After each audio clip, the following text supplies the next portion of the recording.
صدقہ فطر اپنی طرف سے اور اپنی نابالغ اور دیوانہ اولاد کی طرف سے دینا واجب ہے، اور نابالغوں کا اگر اپنا مال ہو تو ان کے مال میں سے ادا کرنا بیوی کی طرف سے اور بالغ اولاد کی طرف سے واجب ہے۔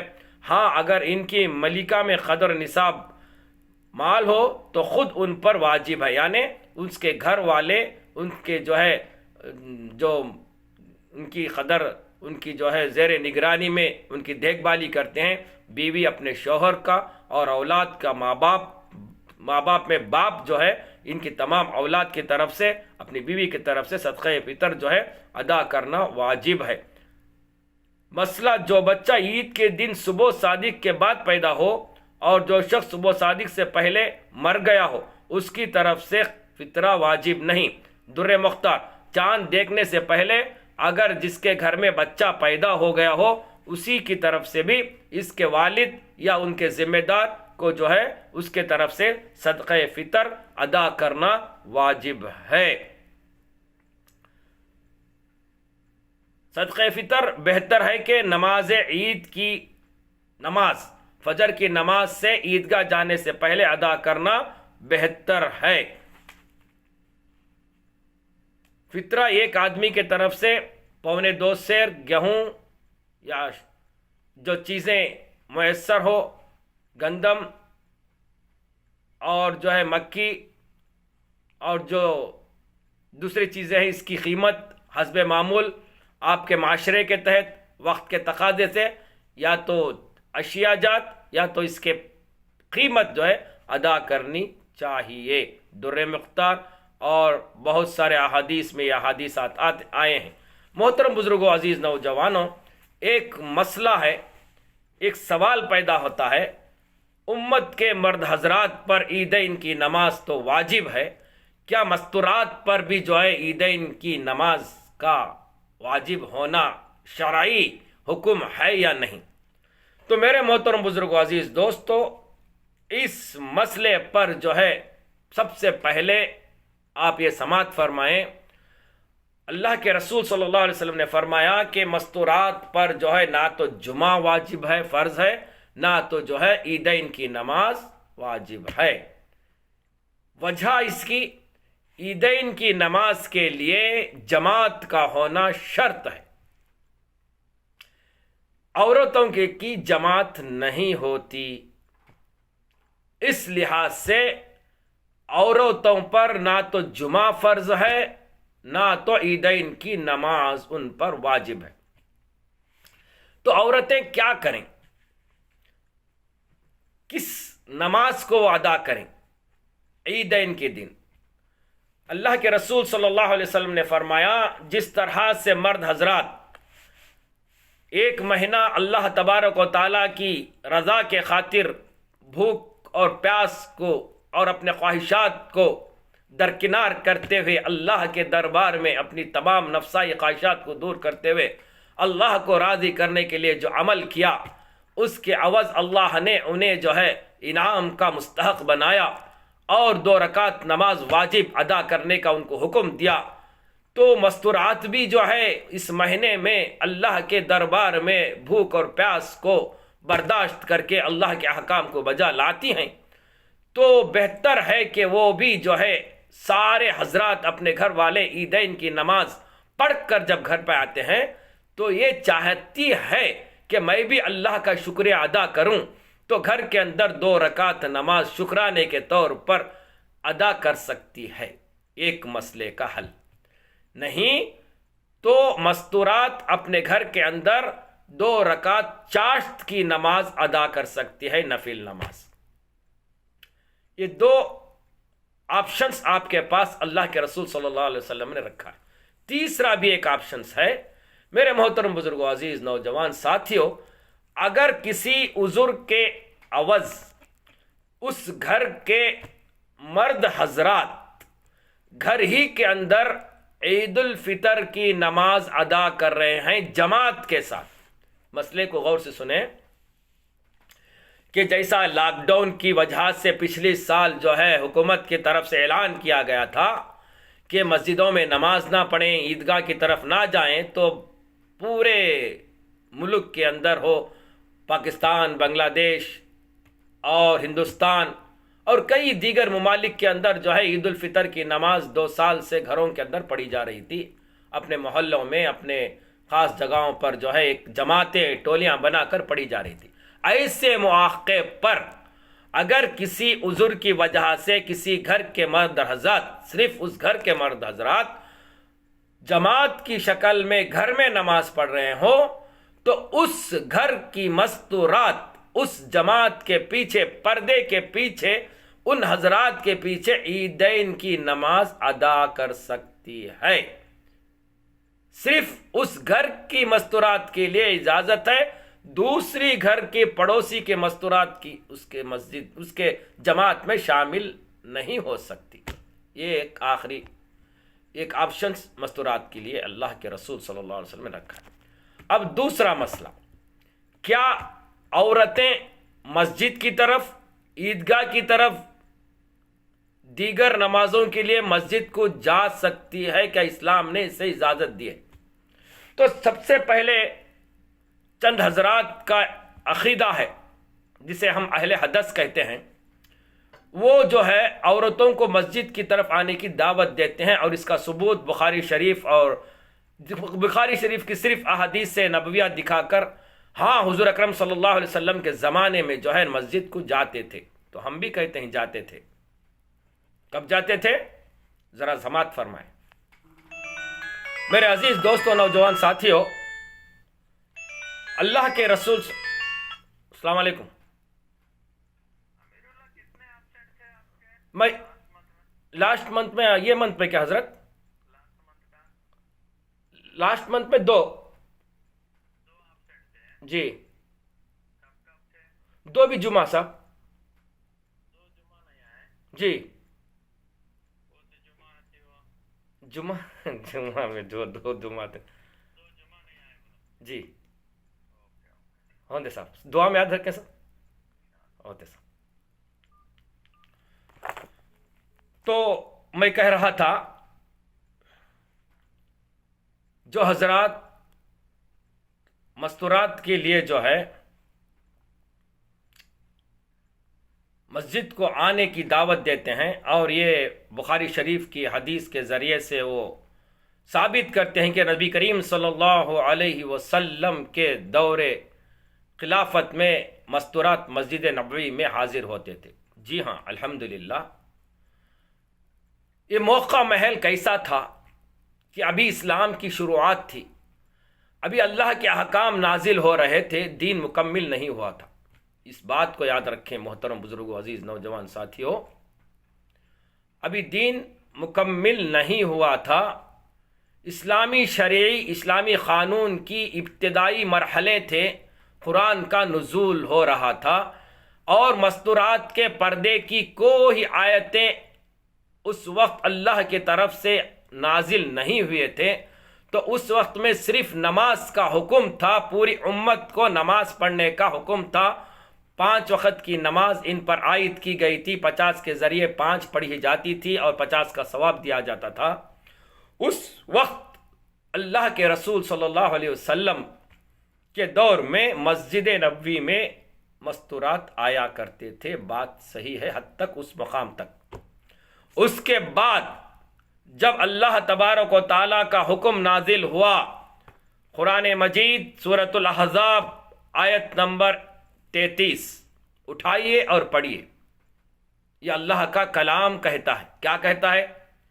وَقَرْنَ فِي بُيُوتِكُنَّ وَلَا تَبْرَجَنَّ تَبْرَجَ الْجَاهِلِيَّةِ الْأُولَى وَأَقِيمِ الصَّلَاةَ وَآتِينِ الزَّكَاةَ وَآتِينَ اللَّهَ وَرَسُولَهُ إِنَّمَا يُرِيدُ اللَّهُ لِيُذْهِبَ عَنْكُمُ الرِّجْسَ أَهْلَ الْبَيْتِ وَيُطَهِّرَكُمْ تَطْهِيرًا۔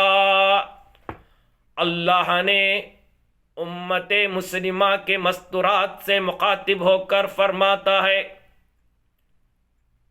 یوں کہتا ہے کہ تم اپنے گھروں میں قرار سے رہو۔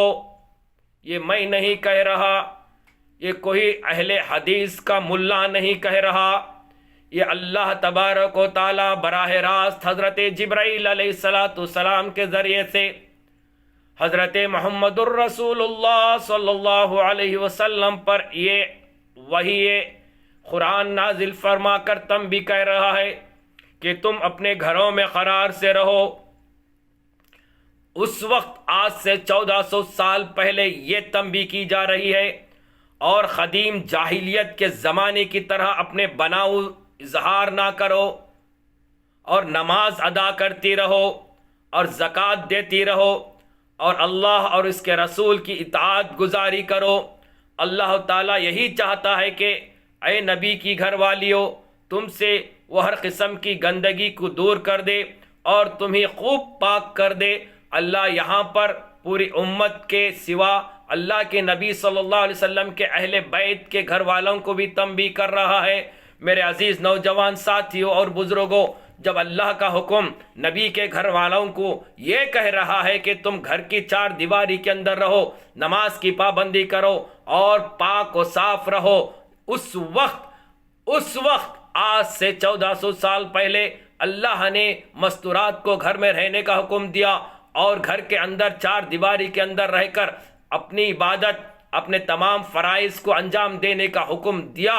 تو بات آپ خوب سمجھ لیں کہ عورت کو باہر کسی مرحلے میں بھی جا کر اللہ کی عبادت کرنا منع ہے۔ اس کے بعد اللہ کے رسول صلی اللہ علیہ وسلم کی ایک حدیث بھی ارشاد سناتا ہوں، سن لیں، جس کے راوی حضرت عائشہ رضی اللہ تعالیٰ عنہ ہیں۔ امت کی ماں فرماتی ہیں، لو ادرک رسول اللہ صلی اللہ علیہ وسلم ما حدثن نساء مناہون المسجد۔ یہ اس وقت حضرت عائشہ رضی اللہ تعالیٰ عنہ نے فرمایا تھا۔ یہ حدیث صحیح البخاری جلد نمبر 1 صفحہ نمبر 120 میں لکھی ہے، اور صحیح مسلم شریف جلد نمبر 1 صفحہ نمبر 180 پر 3 میں لکھی ہے۔ حضرت عائشہ رضی اللہ تعالیٰ عنہ سے روایت ہے، اگر حضور صلی اللہ علیہ وسلم آج کے ماحول کو دیکھ لیتے تو عورت کو مسجد میں آنے سے منع فرماتے۔ میں نہیں کہہ رہا، یہ امت کی ماں کہہ رہی ہے۔ حضرت عائشہ رضی اللہ تعالیٰ عنہا فرماتے ہیں کہ اس وقت کہہ رہی ہے، آج سے جب حضور اکرم صلی اللہ علیہ وسلم کا وصال ہوا، حضرت عمر رضی اللہ تعالیٰ عنہ کا خلافت دور آیا، تو اس وقت کے حالات کو دیکھ کر حضرت عمر رضی اللہ تعالیٰ عنہ نے مسجد میں عورتوں کو آنے کے لیے تنبیہ فرمائی، مسجد کی طرف آنا ممنون ہے۔ تو اس وقت حضرت عائشہ رضی اللہ تعالیٰ عنہ نے یہ حدیث فرمائی تھی۔ اس وقت کے حالات اتنے نازک تھے کہ اگر عورت بناؤ سنگار کر کے مسجد میں جاتی تو فتنہ ہوتا۔ ایسے حالات کو دیکھ کر حضرت عائشہ رضی اللہ تعالیٰ عنہ فرماتے ہیں، اما عائشہ رضی اللہ تعالیٰ عنہ، کہ ایسے حالات کو نبی کریم صلی اللہ علیہ وسلم دیکھ لیتے تو اللہ کے رسول صلی اللہ علیہ وسلم خود منع فرماتے عورتوں کو مسجد میں آنے کا۔ اب جو حضرات امت کو بہکا کر، امت کے مستورات کو مسجد کی طرف گھسیٹ کر ان کی عزت کے آبرو کی طرف انگلیاں اٹھانے کے اوپر آمدہ ہوتی ہیں، وہ حضرات غور کریں اور امت کو بہلانے سے، امت کو بکلانے سے، امت کو غلط راستے پہ لانے سے بچائیں۔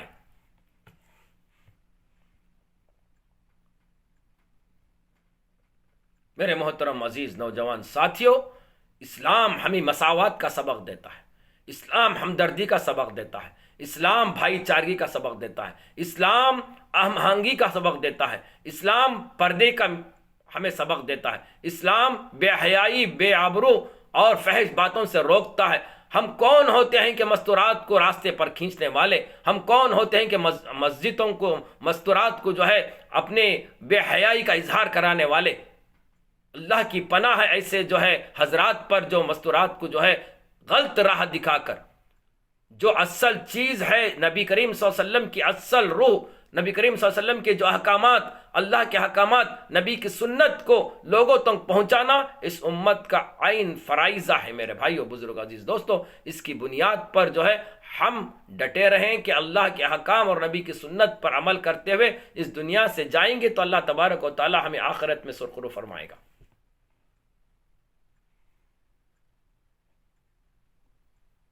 تو میرے محترم بزرگ دوستو، میں اس موقع پر زیادہ آپ حضرات کے سامنے کہنے سے درگزر ہوں۔ بس یہ چند مسائل عید کے تھے جو لیلۃ الجائزہ کے موقع پر میں ادا کرنا چاہتا تھا، لیکن ادا نہیں ہو سکے، اس لیے پھر سے جو ہے ویڈیو بنا کر آپ حضرات کے سامنے پیش کر رہا ہوں۔ برائے مہربانی اسے جو ہے بغور سماعت فرمائیں، اور جو ہے عید کی تمام خوشیوں میں آپ اور اپنے گھر والے شامل ہوئیں، اور صحیح معنوں میں عید منائیں۔ پٹاخے بازی، عید کے بعد سنیما گھروں کو جانا، پارکوں کو جانا، رستے میں غول شور کرنا، یہ سب اسلام کے شرعی قانون کے خلاف ہے۔ میرے محترم بزرگو دوستو، عید کی نماز پڑھو، عید کی نماز کے بعد اپنے گھر والوں کے ساتھ اللہ نے جو تمہیں دیا ہے اچھا پکاؤ، اچھا کھاؤ، اور اس کے ساتھ غریبوں کو، مسکینوں کو، محتاجوں کو۔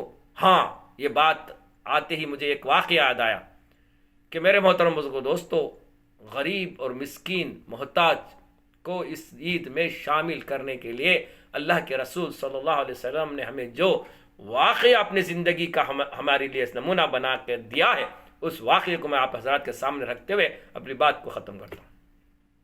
معزز سامعین اکرام، اللہ کے رسول صلی اللہ علیہ وسلم عید الفطر کے لیے اپنے دونوں نواسے حضرت امام حسین کو لے کر جو ہے عیدگاہ کی طرف جا رہے تھے۔ راستے میں کھڑا ہوا، دیکھا کہ ایک بچہ رو رہا تھا۔ آپ نے آگے جانے سے پہلے اس بچے کے پاس گئے اور حالات دریافت کی کہ بیٹا کیوں رو رہا ہے؟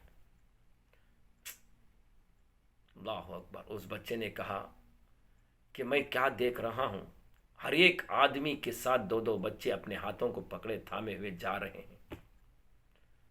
میں یہ سوچ رہا ہوں کہ میری دنیا میں نہ تو کوئی والد ہے نہ تو والدہ ہے، میں لاوارث ہوں۔ اگر میرا بھی باپ موجود ہوتا تو میں آج جو ہے میں بھی ان کا ہاتھ تھامے ہوئے اس عیدگاہ کی طرف جاتا۔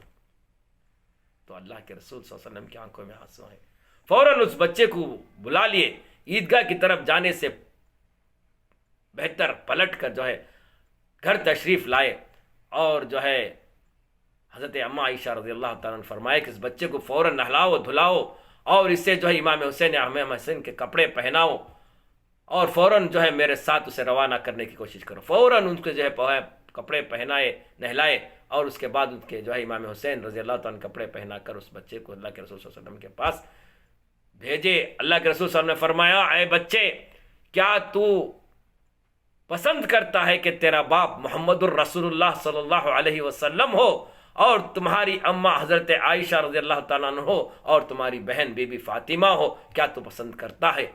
اللہ اکبر، اللہ اکبر۔ اس بچے نے مسکرایا اور اللہ کے رسول صلی اللہ علیہ وسلم کے گلے لگ لیا اور رونے آنسو لگا۔ میرے محترم بزرگوں دوستو، یہ تھی محتاجوں کے ساتھ ہمدردی، سلوک، غریبوں، مسکینوں، ہمسایوں کے ساتھ یہ سلوک۔ نبی کریم صلی اللہ علیہ وسلم نے ہر عمل کر کے بتلا دیا کہ امت کو اس پر عمل کرنا بے حد ضروری ہے۔ اس لیے جو ہے اللہ نے جو ایک ذریعہ دیا ہے کہ آپ کو صدقہ فطر نکال کر، زکوٰۃ نکال کر اس عید الفطر میں غریبوں کی، ہمدردوں کی، بیواؤں کی، ہمسایوں کی جو ہے آپ جو ہے مدد کریں اور ثواب دارین حاصل کریں۔ اس موقع پر جو میں اتنا ہی کہتے ہوئے اپنی بات کو ختم کرتا ہوں۔ آخر میں پھر ایک مرتبہ آپ حضرات کی خدمت میں جو ہے اس خوشی کے موقع کی مبارکباد پیش کرتے ہوئے تقبل اللہم منا منکم صالح اعمال کہتے ہوئے اللہ تبارک و تعالیٰ سے دعا ہے کہ اے اللہ، ہم نے یہ سارا مہینہ پایا، اور جس طرح سے اس کی قدر و منزلت ہمیں کرنی تھی نہیں کی، مولا ہمارے جرم عظیم کو معاف فرما، ہمارے گناہوں کو نیکیوں میں بدل دے۔ اے مولا، امت کو ہدایت عطا فرما، ہمارے امت کو دین کی صحیح سمجھ عطا فرما، امت کو امر بالمعروف نہی عن المنکر کرنے کی توفیق عطا فرما۔ یا اللہ، ہمارے تمام والدین جس کے زندہ ہیں، اے اللہ انہیں خوش نصیب ہیں، ان کی خدمت کر کے انہیں جنت حاصل کرنے کی توفیق عطا فرما۔ اے اللہ، ہمارے والدین کو جنت الفردوس میں اونچا اعلیٰ مقام عطا فرما۔ اے اللہ، ہمارے گھروں میں جتنے بھی مرحومین اس دنیا کو چھوڑ کر الوداع گئے ہیں، اے اللہ ان کی مغفرت فرما، ان کے درجات کو بلند فرما۔ اے اللہ، ان کے قبروں کے عذاب سے انہیں محفوظ فرما۔ اے پروردگارہ، امت مرحومہ کی مغفرت فرما، امت مرحومہ کے تمام درجات کو بلند فرما۔ اے مولا کریمہ ہمارے تمام اہل خانہ کے افراد کے جائز مقاصدوں کو پورا فرما، اہل عیال کی جائز مقاصدوں کو پورا فرما، ان کی تمام خوشیوں کو اے اللہ ان کی خوشیوں میں ہے نا ہم سب کو شامل فرما، ان کی عبادات کو قبول فرما۔ اے اللہ اے مولا کریم ہمارے ماتحت جو حضرات ہمارے ذمہ دار ہیں اے اللہ ان کے جان و مال و ایمان میں ترقی عطا فرما، انہیں صحت تندرستیت عافیت عطا فرما، انہیں بلندیاں عطا فرما۔ اے مولا کریمہ اس خاص کر امت مسلمہ کی حفاظت فرما۔ اے اللہ جہاں جہاں پر فسادات ہو رہے ہیں اے اللہ اسے تھام لے۔